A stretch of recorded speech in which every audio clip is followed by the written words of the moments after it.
오늘 우리에게 주시는 하나님의 말씀은 욥기 11장 1절에서 11절의 말씀입니다. 나아바 사람 소발이 대답하여 이르되 말이 많으니 어찌 대답이 없으랴. 말이 많은 사람이 어찌 의롭다함을 얻겠느냐. 내 자랑하는 말이 어떻게 사람으로 잠잠하게 하겠으며 내가 비웃으면 어찌 너를 부끄럽게 할 사람이 없겠느냐. 내 말에 의하면 내 돈은 정결하고 나는 주께서 보시기에 깨끗하다 하는구나. 하나님은 말씀을 내시며 너를 향하여 입을 여시고 지혜의 오묘함으로 내게 보이시기를 원하노니 이는 그의 지식이 광대하심이라. 하나님께서 너로 하여금 너의 죄를 잊게 하여 주셨음을 알라. 내가 하나님의 오묘함을 어찌 능히 측량하며 전능자를 어찌 능히 완전히 알겠느냐. 하늘보다 높으시니 내가 무엇을 하겠으며 수월보다 깊으시니 내가 어찌 알겠느냐. 그의 크심은 땅보다 길고 바다보다 넓으니라.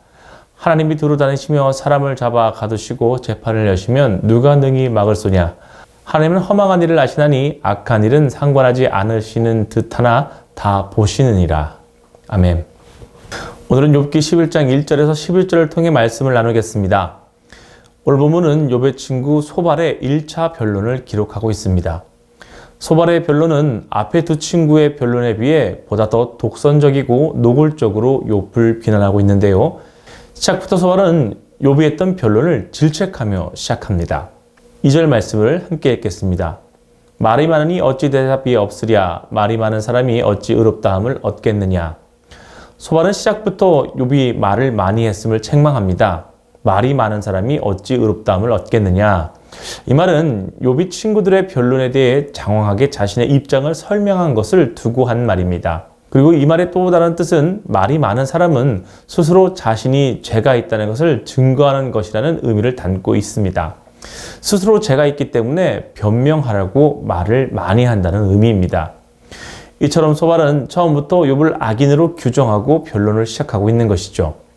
여러분도 아시다시피 욥은 분명 악인이 아닙니다.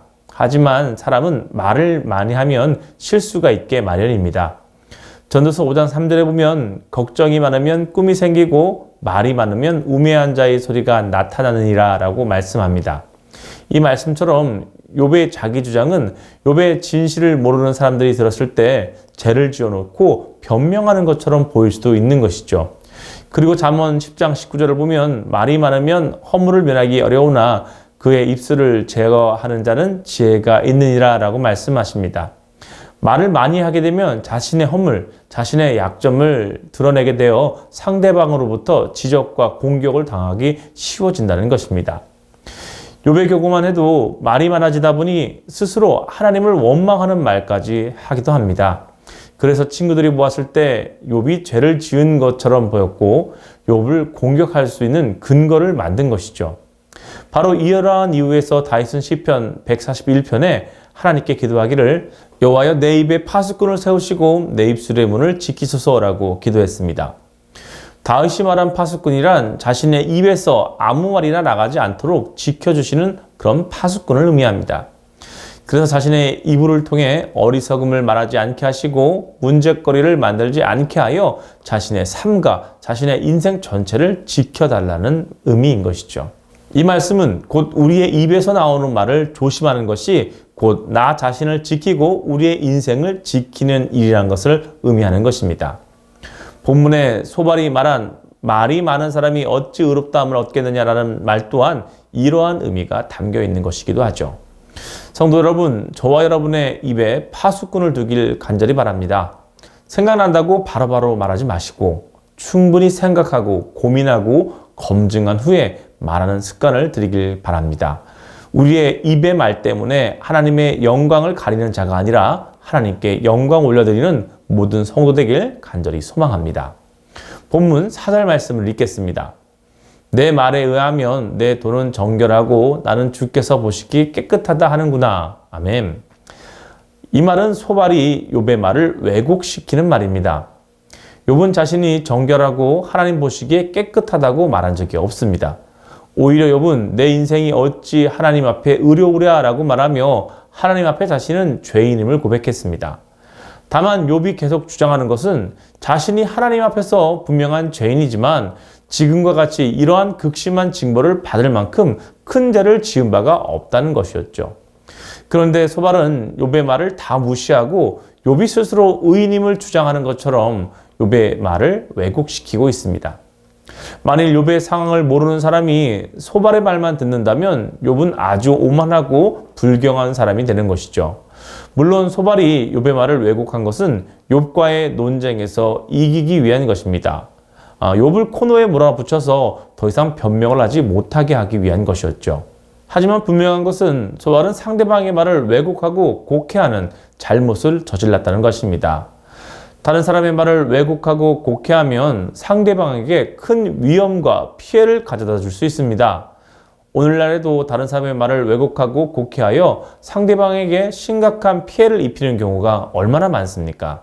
특히 그러한 일들이 개개인의 문제로 끝나는 것이 아니라 언론을 통해 크게 확장되면 한 사람의 인생 또는 한 단체의 인생이 큰 문제를 입게 되는 것입니다. 그렇기 때문에 상대방의 말을 왜곡시켜 전달하는 것은 엄격히 금지되어야 합니다. 그리고 우리가 알아야 할 것은 말을 왜곡하여 전달하는 것은 사단의 기본적인 특징이라는 것입니다. 요한복음 8장 44절을 보면 사단을 거짓의 아비라고 규정하고 있습니다. 사단은 창세기에서부터 하와를 유혹하여 범죄하게 할 때도 하나님의 말씀을 왜곡하여 전달하였습니다. 하나님이 선악과를 먹으면 정령 죽으리라 하신 말씀을 죽을까 하노라 라고 왜곡하여 유혹한 것이죠. 오늘날에도 사단은 자신의 하수인인 이단들을 통해 하나님의 말씀을 왜곡시켜서 성도들을 유혹하고 있습니다. 이러한 점에서 볼 때 다른 사람의 말을 왜곡하거나 곡해하여 말하게 하고 전달하는 행위는 사단의 유혹과 같은 행위라는 것을 우리는 꼭 명심해야 할 것입니다. 다른 사람의 말을 왜곡하고 곡해하는 것에는 분명한 악한 목적이 있습니다. 상대방을 음해함으로 자신의 유익을 얻으려고 하는 그러한 목적인 것이죠. 그러므로 우리는 다른 사람의 말을 왜곡하거나 곡해하는 일이 없도록 각별히 조심해야 합니다. 이와 관련하여 예수님도 마태복음 5장 37절에 오직 너의 말은 옳다 옳다 아니다 아니다 하라 이에서 지나가는 것은 악으로부터 나느니라 라고 말씀하십니다. 이 말씀을 공동 번역으로 다시 한번 읽어보겠습니다. 너희는 그저 예할 것은 예하고 아니요 할 것은 아니요라고만 하라. 그 이상의 말은 악에서 나오는 것이다. 예할 것은 예하고 아니요 할 것은 아니요 하면 됩니다.